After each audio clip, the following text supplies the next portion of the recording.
Ang kwento ni Tomby. Ang kwentong ito ay hango sa totoong buhay. Mula ito sa isa nating tagapakinig. Karanasan ito ni Malik. Walang eksaktong taon. Probinsya ng Capiz. Nang mga panahong ito, namamasukan bilang katiwala si Malik sa edad na 17 sa isang mayamang pamilya sa Capiz. Dayo lamang ito sa lugar. Nakiusap na sa bahay ng amo manuluyan. Wala namang naging problema at naging maayos ang paninilbihan niya. Aminadong naninibago sa paligid at maraming bagay ang inaaral. Lalo na ang pakikipagsalamuha sa mga kasabayang katiwala. May isa silang kasamahan na masyadong tahimik. May ikse at limitado ang mga salita. Nagtataka ang binata sa ugali nito dahil taliwas sa datingan ng itsura. Matikas, brusko at yung tipong hindi babanggain ng kahit na sino. Minsan na siyang nagtanong dito ngunit binaliwala lamang. Wala ring ideya ang ibang kasamahan dahil hindi naman ito nagkukwento sa personal na buhay. Bale, wag mo nang pansinin niyang si Jaco. Kahit anong tanong mo, hindi kanyan sasagutin. Hindi nga namin alam kung pipi ba yan o ayaw makipagkaibigan. Magmula noong dumating siya dito sa mansyon, 3 beses ko lang nadinig magsalita yan. Masasayang lang ang oras mo kaya hayaan mo na lang. Wika ni Mang Buloy. Naguguluhan lang po kasi ako, Mang Buloy. Tahimik siyang tao, pero yung itsura niya siga. Parang yung bossing sa kanto na walang tigil sa pagsasalita dahil naninita ng mga tao. May ganyan po kasi sa amin doon sa pinanggalingan ko eh. Tugon ni Malik. Hindi pare-pareho ang tao, Malik. May iba na umaangkop ang pisikal na ugali. Meron ding kagaya ni Jaco. Ay nako, wag na natin siyang pag-usapan. Halika na bago pa malaman ng mga amo natin na nakatayo lang tayo at nag-uusap. Wika ni Mang Buloy. Iniwanan nila ng pansin si Jaco at nagpatuloy sa trabaho. Buong hapon silang nagkukumpuni ng sasakyan. Samantalang abala naman si Jaco sa pagsasaayos ng sirang bahagi ng bakod.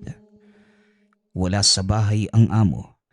Kakalis lamang para mangibang bayan upang sa isang mahalagang negosyo. Silang 3 lamang ang naiwan. Nagsiuwian sa probinsya ang mga kababaihang katulong. Kasagsagan din ng mahal na araw. Sinusulyapan niya si Jaco dahil habang tumatagal, parang may nangangamoy hindi maganda sa ilong. Mang Buloy, wala po ba kayong napapansin? Kanina ko pa po naaamoy na mabaho, malansa. Ano ba yun? Napakasakit naman sa ilong. Tanong ni Malik. Hindi na magawa pang magsalita dahil tumitindi ito sa bawat paghampas ng hangin. Pati si Mang Buloy, napapansin na rin ang kakaibang amoy. Baka may nagtambak ulit ng basura dyan sa tabi. Hayaan mo, pupuntahan ko mamaya. Alam mo naman itong mga kapitbahay dyan walang pinipiling lugar sa pagtatapon. Halika nga rito, pakiabot nga ng plies. Aba, ano ba yung tinitingin-tingin mo dyan, Malik? Gusto mo ba siyang tulungan kesa sa akin? Tanong ni Mang Buloy. Hindi naman po, Manong. Sa banda kasing yan ang gagaling yung amoy. Tapos parang may kakaiba talaga sa kanya. Tugon ni Malik. Ikaw talaga. Kung ano-ano na yung napapansin mo. Kung hindi tayo magkakilala, iisipin kong may gusto ka kay Jaco. Magpaawat ka nga, iho. Tulungan mo ko rito para matapos na. Hoy! Hoy, balik! Muling wika ng matanda. Isinawalang bahala na lamang niya ang napansin. Hindi nagtagal. Nawala rin ang nakakasulasok na amoy. Nagpatuloy sila sa gawain hanggang sa natapos. Pagsapit ng gabi, sila na lamang dalawa ni Mang Buloy ang naghapunan. Hindi sumabay si Jaco. Ang sabi ng matanda, hindi naman talaga ito sumasabay sa kanila. Sa kwartong tulugan kumakain na para bang ayaw malaman kung anong putahe ang nilulunok. Dumagdag ito sa listahan ng pagtataka. Kahit anong gawin, kahina-hinala ang tao para sa kanya. Kung hindi lang dahil sa paninita ng matanda, noon pa niya inalam ang totoong pagkatao ni Jaco. Pagkatapos nila sa kusina, nagsara kagad ito ng mga pinto at bintana. Pinatay ang mga ilaw. Nagsipasok na sa kani-kanilang tulugan. Hindi makatulog si Malik na mga sandaling yun. Bumangon ito. Dumungaw sa bintana upang makalanghap ng hangin. Nang sandaling yun, nakita niya si Jaco. Nagmamadaling lumabas at nagpunta sa kakawian. Nagtaka naman ang binata dahil muling napansin ang masangsang na amoy. Kagayang-kagaya ito kanina. Kaya upang masagot ang katanungan sa isipan, bumaba ito upang sundan si Jaco. Pagdating sa labas, wala na ito. Pati na ang masangsang na amoy. Tinignan niya ang paligid kung tama rin ba ang sinabi ni Mang Buloy. Na dahil lamang sa basura ngunit walang nakatambak sa tabi-tabi. Nilibot ang buong bakuran maging ang likod ng bakod. Subalit wala talaga. Napakamot na lamang siya ng ulo. Lumalakas ang kutob na ang amoy ay pagmamay-ari mismo ni Jaco. Abat batang ito, anong ginagawa mo sa labas? 10 oras na ng gabi. Pumasok ka na bago ka mapagkamalang masamang tao. Pagtawag ni Mang Buloy, na sumunod naman sa kanya matapos mapansing nawala sa kabilang higaan. Lumapit siya rito at nagtanong. Manong, si Jaco po kasi nakita kong umalis tapos naamoy ko muli yung baho kanina eh. Hindi po ba siya yung nangangamoy? Hindi ko maiwasang maisip eh. Ay nako, ayang ka na naman sa mga hinala mo. Pwede bang tantanan mo na lamang si Jaco? Alam mong tahimik yung tao at masikreto eh. Huwag na tayong mangelam dahil buhay niya yon. Kung sa kanya man ang gagaling ang masangsang na amoy, ano naman, nangangamoy rin ng tao baka nakakalimutan mo. Sita ni Mang Buloy. Gusto pa sana niyang magsalita. Ngunit kagad pinigilan ng matanda. Pinapanhik sa itaas. Habang nasa higaan, hindi kayang alisin sa isipan ang mga hinala. Kinabukasan, nagulat ang dalawa dahil sumabay sa kanila sa agahan si Jaco. Bibihira itong mangyari. Bumati rin at nagsimulang magsalita. Pinagluto ko po kayo ng agahan. Maaga ako nagising saka wala akong magawa kaya naisip ko ito. Kumain na po kayo. Kayo na lang din ang tumansya sa lasa. Hindi ho ako marunong magtimpla eh. Wika ni Jaco. Sabay abot ng pinggan sa dalawa. Aba, isa itong himala, Jaco. Siya nga pala, saan ka nakakuha ng karne? Wala namang laman ng refrigerator.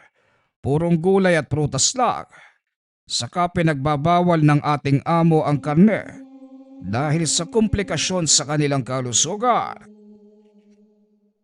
Tanong ni Mang Buloy. Ganun po ba? May dumaan po kanina na naglalako eh. Mura lang ang benta. Kaya bumili ako. Saka, hindi po ba kayo nauumay kakakain ng gulay? Karne naman po para maiba. Tugon ni Jaco. Kung sa bagay, may punto ka nga naman. O siya, tara kumain na tayo bago pa lumamig ang sabaw. Ilang buwan na rin tayong puro gulay kaya ito ang lantakan natin. Subo ng subo hanggang mabusog. Sandali, may itinabi akong soft drinks. Bagay rito. Wika ni Mang Buloy. Naging masaya ang agahan ng tatlo. Nagkagaanan ng loob dahil sa walang tigil na kwentuhan. Wala ang amo, kaya wala ring makakasita. Karne pa rin ang ulam sa tanghalian maging sa hapunan. Hindi lumubay sa kanila si Jaco. Sumusunod kung saan man sila paroroon. At tuwing kainan naman, sinisiguradong makakain ang inihaing karne. Dumagdag itong muli sa listahan ng pagdududa ni Malik. Ngunit dahil maayos na ang kanilang pagsasama, isiniwalang bahala na lang muna. Sa muling pagsapit ng gabi, naalimpungatan ito sa mumunting kaluskos mula sa labas. Sumunod ang pagaspasa ng mga pakpak at pag-angil ng isang mabangis na hayop. Sinilip niya sa bintana at mula sa nagsisiksikang mga puno ng saging sa unahan, nakita ang isang nilalang.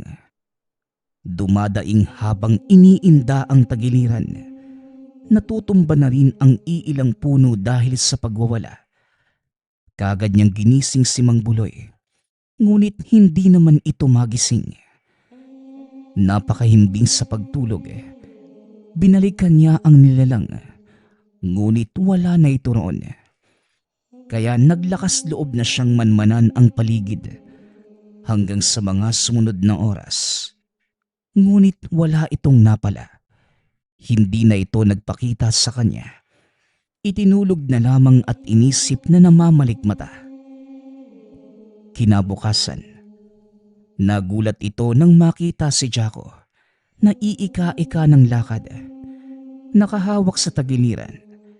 Nang tanungin ito, sinabi lang nagawa lamang ng pagkahulog noong inakyat ang bubong upang ayusin. Muli siyang naguluhan dahil wala namang sira ang kahit anong bahagi ng bahay. Kung hindi sumingit si Mang Buloy, kukumprontahin na sana niya ito. Ito, gamitin at ipahid dyan sa tagiliran mo. Sigurado kung magkakapasa ka. Sabi mo ang lala ng pagkahulog. Mamayang gabi rin, pahiran mo para mapabilis ang pagaling. Wika ni Mang Buloy. Sabay abot ng pamahid na gamot. Umalis din kagad si Jaco para asikasuhin ang sarili. Alam ko ang tinginan mong yan, Malik. Ano na naman ba ang napansin mo kay Jaco? Hinay-hinay ka lang dahil makakahalata na siya. Hindi man kagad pero balang araw. Malay natin, mamaya o bukas. Maging alisto ka lang talaga dahil mahirap kalabanin ang katulad niya. Wika ni Mang Buloy. Napatingin ito ng diretsyo sa matanda at bumakas sa mukha nito na tila may alam sa pagkatao ni Jaco. Mang Buloy, may alam po ba kayo kay Jaco? Napapansin niyo rin ang napapansin ko ano? Bakit wala kayong sinasabi? Tanong ni Malik. Kagad naman itong pinatahimik na matanda. Huwag kang maingay. Nakakarinig siya. Saka na lamang natin pag-usapang kapag wala sa paligid. Kumuha ka ng walis sa likod at ligpitin na ang mga kalat sa labas.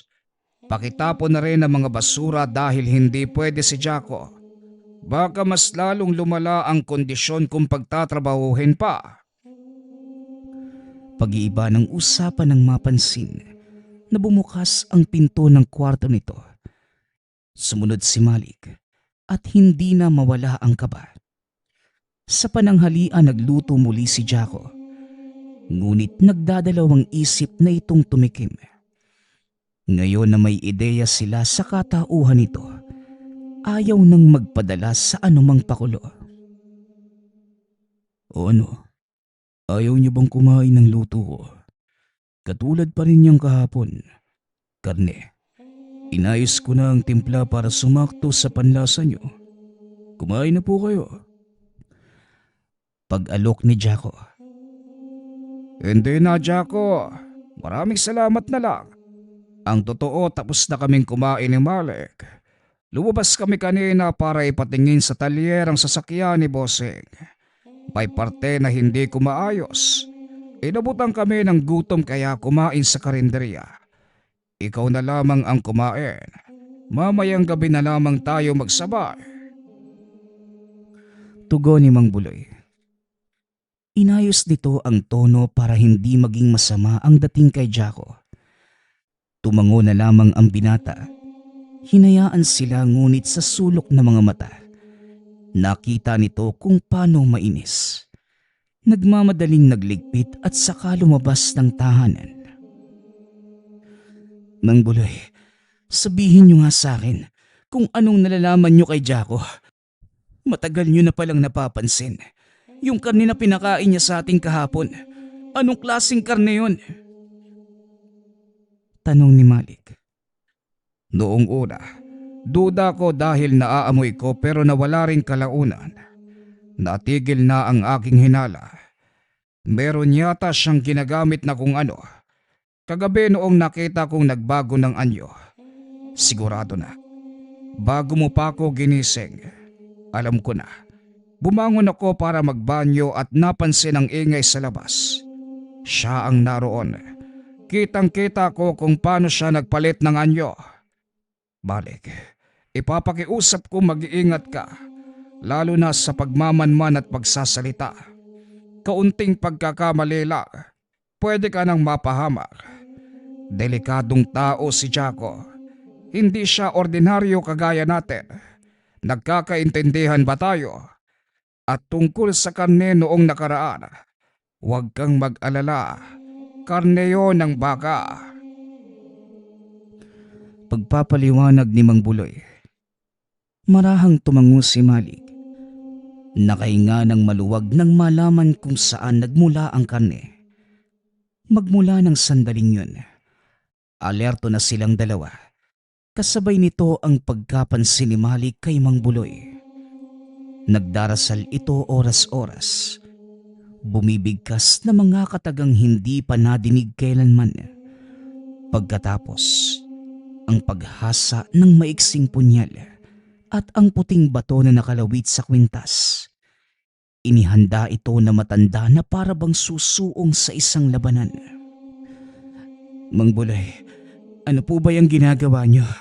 Ano itong punyal? Itong kwintas? Tapos nagsasalita pa kayo ng kung ano-ano na parang nasa simbahan. Tanong ni Malik. Ipapaliwanag ko. Makinig kang maigi. Masyado kang maraming tanong eh. Mahiwaga ang patalim na ito.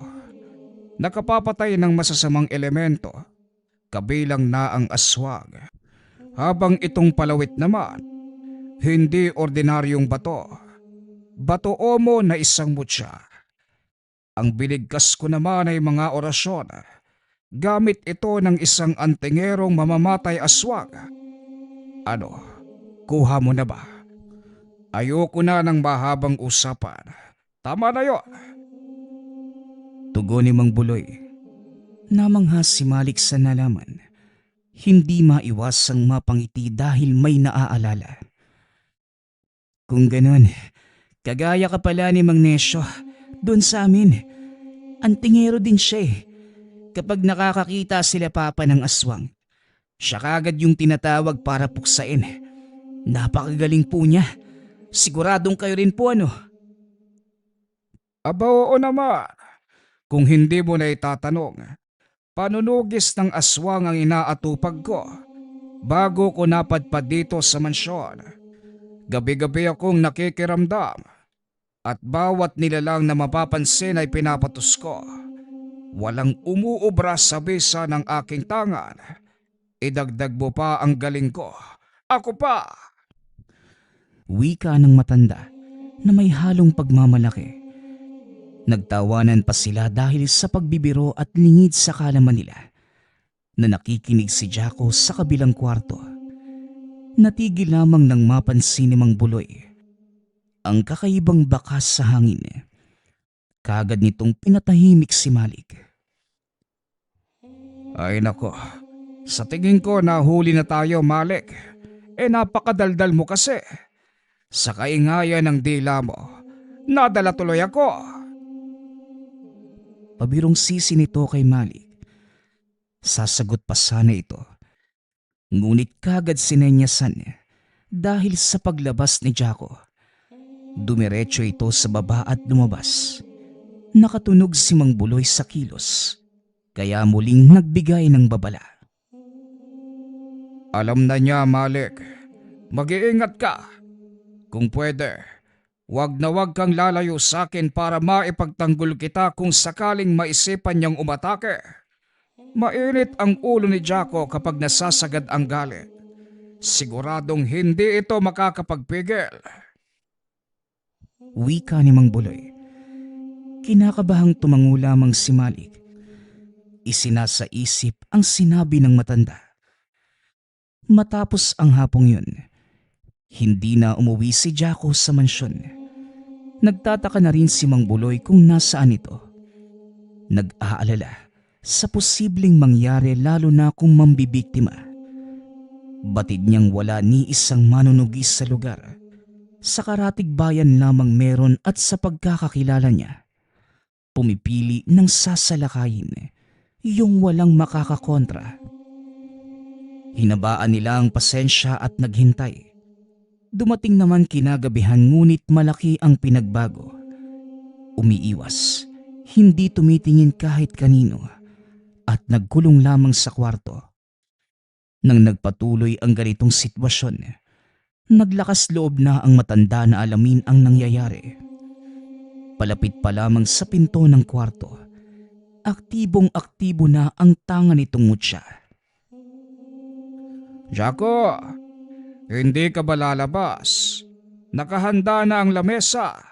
Sabay tayong maghapon ng 3. Naghihintay na si Malik sa kusina. Halika na bago pa lumambig ang sabaw. Wika ng matanda. Napabuntong hininga si Mang Buloy pagkatapos magsalita. Bumibigat ang pakiramdam sa samyong hatid ni Jaco. Kalat na kalat ito sa hangin. Kagad ding nagpigil nang magbukas ang pinto. Mang Buloy, mauna na lang po muna kayo sa pagbaba. Susunod po ako maya-maya lang. O sige, magmadali ka dahil kanina pa nakahanda ang mga pagkain ha. Nakakahiyang paghintayin ng grasya. Wika ni Mang Buloy. Tumango lamang si Jaco sa kanya. Lumakad na rin at dali-daling inihanda ang mangkok na paglalagyan ng sabaw para dito. Ilang sandali pa, nagkasalo na silang 3. O ito, nilagang manok na merong malunggay at papaya. Hinaluan ko na rin ng tanlad para may amoy. Pampagana ng kain. Ito ang sayo, Malik. Paabot naman ang mangkok mo, Jaco, para maipagsando kita. Wag na po, Mang Buloy. Ako na lang po. Maupo na po kayo at ako na ang magsasandok ng sakin. Wika ni Jaco. Pumayag naman ang matanda at hinayaan itong kumuha ng ulam. Naging tahimik ang mga sumunod na sandali. Napansin ng dalawa na may pagdadalawang isip si Jaco sa tuwing susubo. Ngunit hindi sila nagpahalata. Bagkus, nagpatuloy lamang sila sa pagkain upang makumbinsi itong walang inihalo sa pagkain. Ang sarap talaga pag ganito ang ulam. O sakto kasi maulan.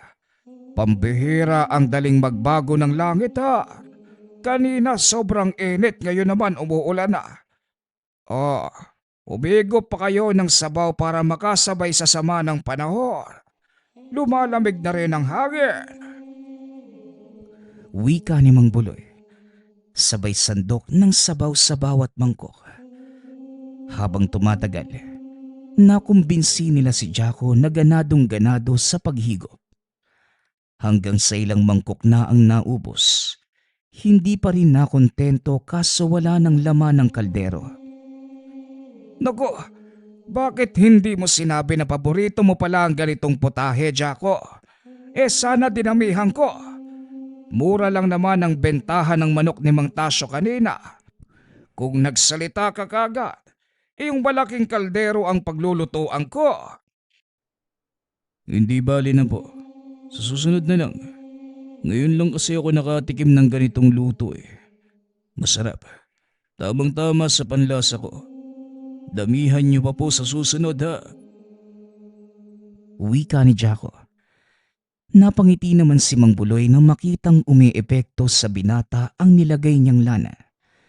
Isang uri ng pangontra na ipinahid sa mangkok. Sariling gawa na may bisang malinlang sa lasa ang aswang habang dahan-dahang hinihigop ang lakas. Gaganahan ito sa pagkain kahit ano pa ang ihain. Dahil sa mangkok lamang ito nakakapit. Hindi maapektuhan ang iba pa kahit sumandok sa iisang kaldero. Hindi nagtagal. Tuluyan na itong nawala ng malay. Ito po ba yung sinasabi niyong epekto ng lana niyo? Ang galing niyo naman po. Patay na po ba yan? Hindi pa. Pansamantala lamang na mawawala ng malay. Mga iilang oras kaya kung gusto mong mapigilan ang pagiging halimaw nito. Tulungan mo ko. Dalhin natin sa kwarto niya. Bilisan mo. Wika ni Mang Buloy. Ibinalik nila sa silid si Jaco. Iginapos sa higaan upang maiwasan ang pagwawala sa sandaling magising. Nag-orasyon si Mang Buloy. Samantalang sinusunod ni Malig ang bawat utos niya. Pagkatapos, nagsiupo sa gilid. Binabantayan ang walang malay. Mang Buloy, ano po bang plano mo sa kanya? Halimaw siya eh. Dapat kagad mo nang pinuksa. Patatagalin niyo pa eh, masamang nilalang naman yan. Pwede bang wag kang magmadali? Doon din naman tayo patungo. Pero, nang suriin ko ang sitwasyon, parang kaya pang gamutin ng binatang to. Pwede pang alisin ang sumpa ng aswang sa kanyang katawan. Hintayin nating magising. Susubukan ko siyang kumbinsihin. Kung papayag magamot, edi hindi natin siya papatayin. Wika ni Mang Buloy. Kinilabutan si Malik sa sagot nito. Paano kung umuwi na sina Bossing at Madam? Pati tayo malalagot dahil walang ginawa para mapaalis ang nilalang na yan. Sa daga nga nagagalit sila eh. Ito pa kayang literal na aswang. Mang Buloy, gawin na po natin ang nararapat bago pa makabalik yung mga amo natin. Sa makalawa pa yon babalik. Hindi naman aabot ng ilang araw bago magising si Jaco. Kalmahan mo lang dyan. Masyado kang natataranta eh. Wika ni Mang Buloy. Habang hinihintay na magising si Jaco, nakatulog sila at hindi namalayan ang dahan-dahang pag-alis. Nakalabas ito ng tahanan. Ngunit dahil nangihina, gawa na rin ng senyales ng tangan. Nagising si Mang Buloy at nasundan. Huwag ka nang magtangka pa, Jaco. Bistado ka na. Wala ring magagawa ang pagsusubok mo dahil nangihina ka na. Wala ring silbi ang pagiging maskulado. Kumalat na sa buo mong katawan ang nilagay kong lason sa mangkok. Huwag kang mag-alala. Hihigupin lamang ang iyong lakas. Hindi ka niyan papatayin kagad. Ano lang, siguro dahan-dahan. Matanda ka. Hayop ka. Akala ko maiintindihan mo. Dahil isa kang manunugis pero hindi ka marunong umunawa. Aswang ako kaya normal lang ang aking galaw. Ikaw, anong pakialam mo sa buhay ko para mamasukan? Buhay ko ito at dapat labas ka na ron. Sira yata yung tuktok mo no? Antingero nga hindi ba? Normal lang sa akin na manghilam sa buhay ng aswang. Yan ang tungkulin ko Pakawalan mo ko. Hayaan mo ko. Aalis na ako sa lugar na ito, pangako. Pagmamakaawa ni Jaco sa kalagitnaan ng panghihina. Hindi kita pwedeng pakawalan sa ganyang kalagayan. Walang halimaw na marunong tumupad sa usapan. Kung gusto mong makaligtas, gumawa ka ng paraan para makalaya sa sumpang yan. Jaco, handa kitang tulungan kung papayag ka. Wika ni Mang Buloy. Natahimik ang binata. Tinitimbang ang mga bagay-bagay. Matagal bago siya nakasagot. Dismayado si Mang Buloy nang marinig ito. Gagamutin. Hindi kaya papatayin. Hindi mo ko maiisahang matanda ka. Narinig ko na yan dati sa isang antingero na tumugis sa akin. Kaya hindi mo na ako maluluko sa mga ganyan mo. Aba, ikaw na nga itong tutulungan, aayawan mo pa. O bahala ka na sa buhay mo. Basta't itutuloy ko ang pagtugis sa'yo.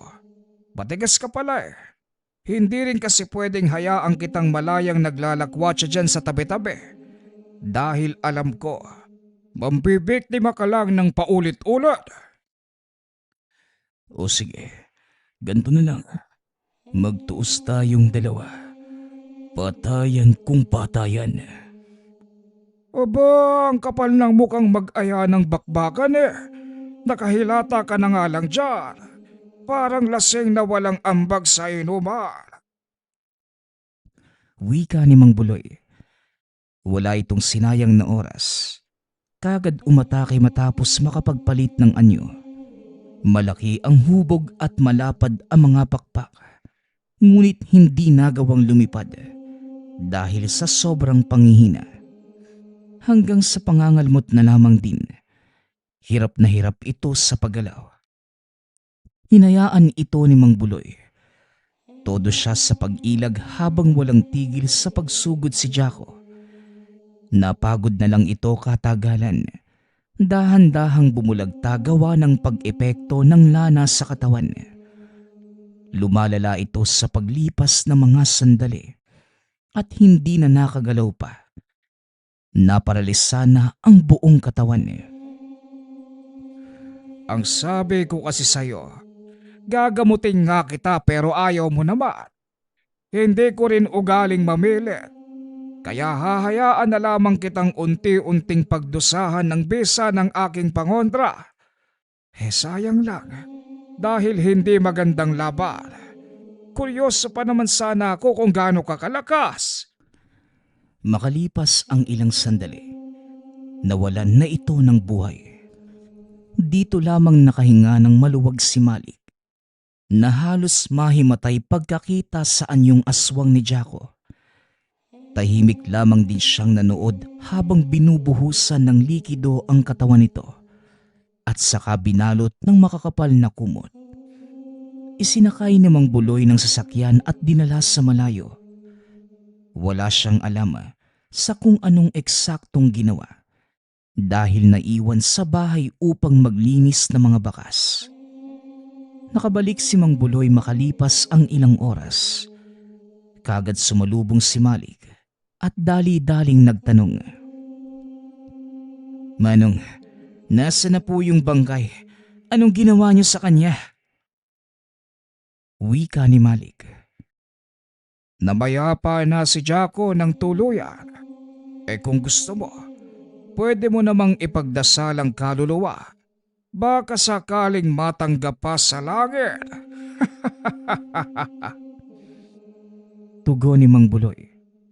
Kumuha ng mga kagamitan upang linisin ang pinagkargahang sasakyan. Hindi na ito nagtanong pa. Nagtiwala na lamang sa matanda. Sa pagkawala ni Jaco, iniligpit nila ang mga gamit at inalis ang bawat bakas na natira sa kwartong tulugan man o sa kahit saang parte ng tahanan. Pagkarating ng amo, sinabihan nilang umuwi na ito ng probinsya. Hindi na nais magtrabaho sa kanila dahil sa personal na rason. Naging kumbinsido naman kaya't walang maraming tanong. Nanatili sa pagitan nilang dalawa ang katotohanan. May mga pagkakataon na gustong sabihin sa mga amo ang totoo sa tuwing mababanggit ang pangalan ni Jaco. Ngunit minabuting manahimik na lamang dahil ayon kay Mang Buloy, hindi sa lahat ng pagkakataon katotohanan ang dapat isiwalat. Merong iba na mas mainam gawing lihim upang hindi na maungkat pa ang nakaraan. Ang susunod nating kwento ay mula sa isa nating tagapakinig. Karanasan ito ni Jaime. Walang eksaktong taon. Camarines Sur. Kasalukuyang laman ng usap-usapan sa lugar si Jaime dahil sa kaibigan niyang si Mon. Ayon sa sabi-sabi ng mga tao, ito ay anak ng nag-iisang aswang sa baryo. Ngunit hindi naman naniniwala ang binata dahil matagal na niyang kilala ang kaibigan. Simula elementarya hanggang sa kasalukuyang edad na 29, parehong wala pang asawa. Mahilig lamang mangolekta ng mga sinaunang almires. Binibili ito sa kanila ng lolo ni Mon sa halagang 10 piso. Kaya naman madalas na pumupunta ang dalawa sa pinakaliblib na lugar at maghapong naguhukay. Kapag sinaswerte, nakakakuha din sila ng mga ginto sa lugar. Dagdag pa ni Jaime, kung talagang aswang man ang kaibigan, tutugisin niya din ito balang araw. Nagumpisa na itong basahin ang librong ginamit ng yumaong lolo na dating isang antingero. Malakas ang paniniwala ni Jaime na kapag nasa ulo niya ang mga panalangin, magtataglay na siya ng presensya, katulad sa mga manggagamot. Sa tagal din ng pagkakaibigan ng dalawa, kabisado na din ni Jaime ang daan papunta sa tahanan ni Mon. Sa katunayan, mas madalas itong naririto kesa sa sariling tahanan. Ang bahay ng kaibigan ay nakatirik sa pinakatuktok ng isang bundok at ni isang kapitbahay wala kang makikita. Ayon dito, ito ang pinili ng ina na tirhan dahil malaya silang nakakapamuhay at malayong malayo sa panghuhusga ng mga tao. Napapansin rin ni Jaime na hindi palalabas ang ina ni Mon dahil sa mga gawa-gawang istorya ng mga tao sa lugar. Isang araw, maagang nagbabasa si Jaime ng libro ng lolo. Sa ilang linggong pag-aaral, marami na ding nais sa ulo dahil siniseryoso ni Jaime ang pagsasabuhay ng mga salita. Habang nasa kalagitnaan ng pagbigkas, biglang kumatok sa pinto ang kaibigan at sinabing kailangan nilang umakyat ng bundok dahil sa nabalita ang may iba pang mahahanapan na mga almires. Dali-daling itinago ni Jaime ang libro. Pinagbuksan ng kaibigan para pagpahingahin muna habang naghahanda ng mga kagamitan. Nang matapos, nagsimula ng maglakad ang dalawa paakyat sa bundok na binanggit ni Mon. Halos 3 oras din ang tinagal ng paglakad ng dalawa. Pagkarating sa lugar ay namangha naman si Jaime dahil halos lahat ng puno sa lugar kayubanggina ang kulay. Wala ng mga buhay ngunit tuwid pa rin ang pagkakatayo. Hindi naman pinansin ng kaibigan ang pagkatulala niya. Patuloy lamang sa paglalakad. Nakasunod lamang si Jaime sa kaibigan. Sa ilalim ng walang buhay na kay Mito, dito sila nag-umpisang magukay. Habang patuloy sa ginagawa, napansin ni Jaime na tila seryosong seryoso ang kaibigan na makuha kung anuman ang nasa ilalim. Ni hindi ito nagpapahinga. Tutok na tutok ang mga mata sa lupa, kaya naman napatanong na si Jaime. Ang sabi kasi ni Lolo, dito daw matatagpuan yung pamanang Almirez na itinago ng ninuno nila. Kailangan nating mahanap yun, Jaime. Tapos, paghatian natin yung bayad na 100. Wika ni Mon habang abala sa paghukay. Hindi man maintindihan kung ano ang ibig sabihin ng kaibigan. Nagpatuloy na lamang si Jaime sa paghukay. Halos mag-iisang oras nang makaramdam si Jaime ng matigas na bagay sa pwesto. Dali-dali niyang tinawag ang kaibigan at si Mon na mismo ang nagpatuloy ng paghukay. Nang tuluyang mahugot ang Almirez, abot tenga ang naging ngiti ni Mon. Tinulungan na ni Jaime sa pagpupunas ang kaibigan. Pagkatapos, sabay nang pumunta ang dalawa sa tahanan ng lolo ni Mon. Habang naglalakad, napansin ni Jaime na iba ang daan na tinatahak nila papunta sa bahay na matanda. Kaya napatanong na ito sa kaibigan dahil baka nadadala lamang ito ng emosyon. Hindi, Jaime. Tama lang yung dinadaanan natin. Lumipat na ng tahanan si Lolo eh. Bumalik na sa dating bahay na pamana pa ng mga magulang niya. Bilisan na natin. Nasasabik na akong makita yung reaksyon ni Lolo. Wika ni Mon habang tuwang-tuwa dahil sa dala.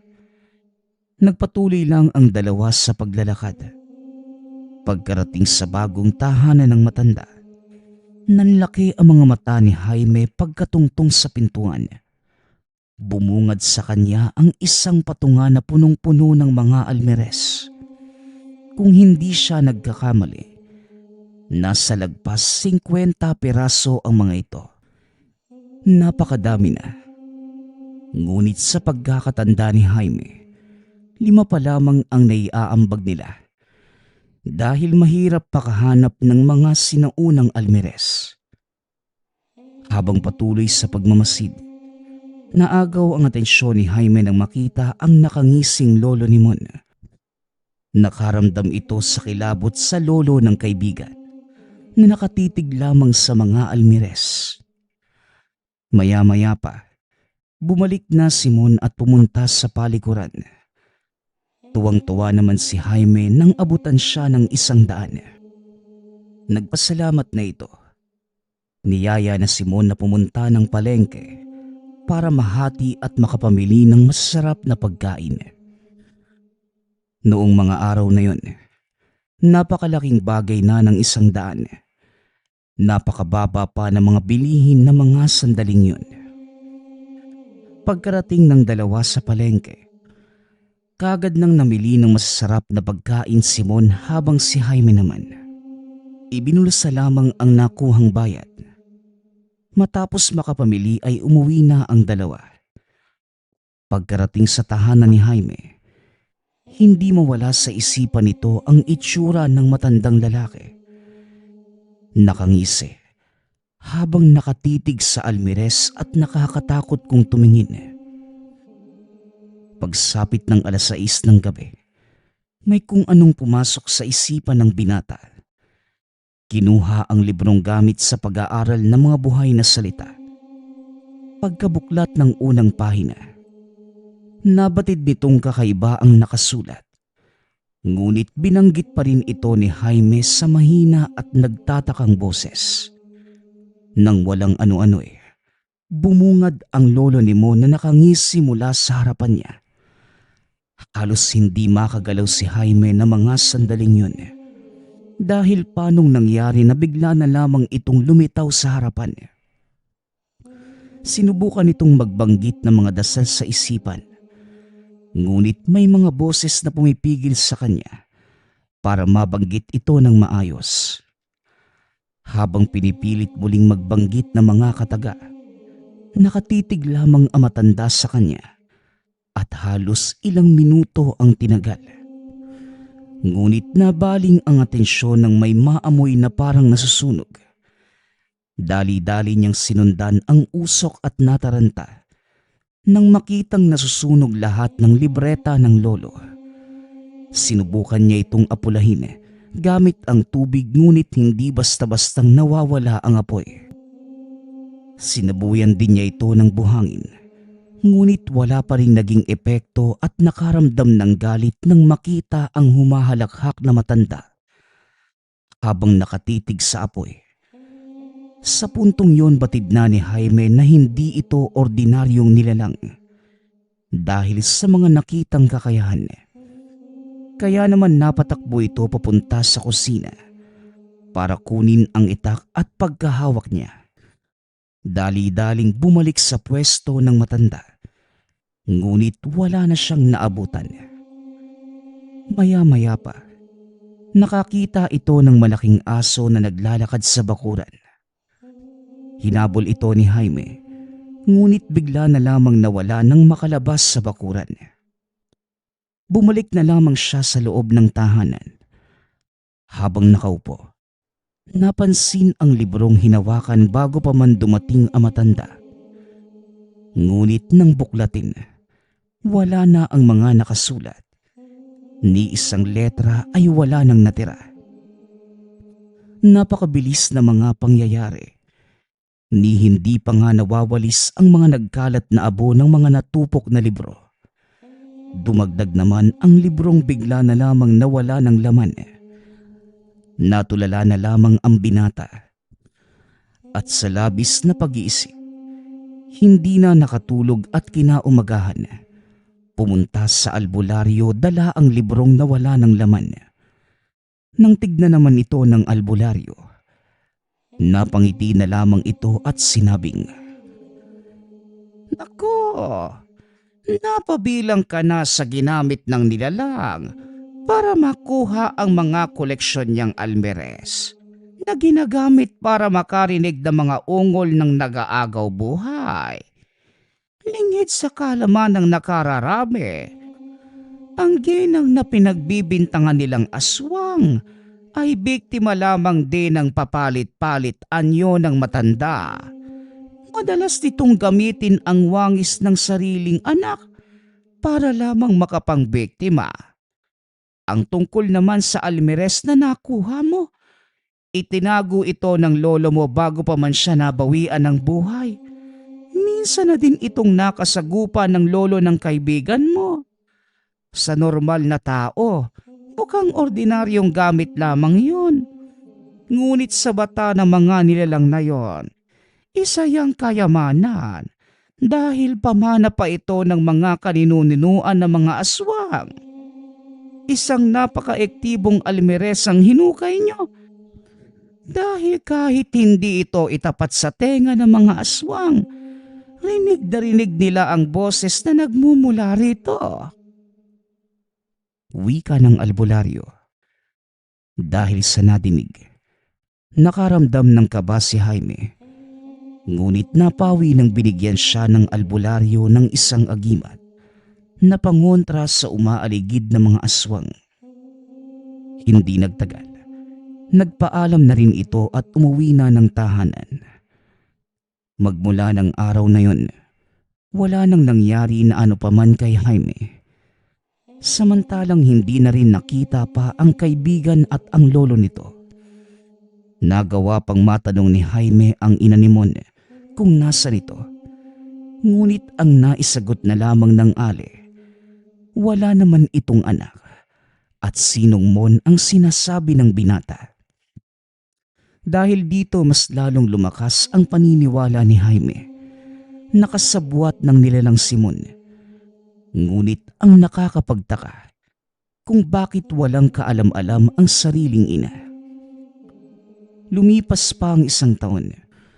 Muling naging matunog ang usap-usapan patungkol sa inanimon dahil sa hindi na nakayanan ang panghuhusga ng mga tao. Tinulungan ito ni Jaime na lumipat sa kabilang baryo. Kasabay nito, tatapos na rin ang usap-usapan patungkol sa mga aswang. At sa paglipas pa ng mga panahon, ang lahat ay naging alaala na lang para kay Jaime. Ipinagpatuloy ang pag-aaral para maging isang ganap na albularyo sa tulong ng kakilalang manggagamot. Hindi man naging malinaw kung ano nga ba talaga ang ugnayan ng ginang sa kaibigang Simon. Ngunit nanatiling malinaw sa memorya ni Jaime na minsang naranasan ang pagtanggap ng bayad mula sa isang aswang. Nagpapasalamat nga pala ako sa lahat ng sumusuporta sa ating channel. Nawa ay patuloy niyong suportahan at pakinggan ang ating mga kwento. Hanggang sa muling pakikinig. Paalam.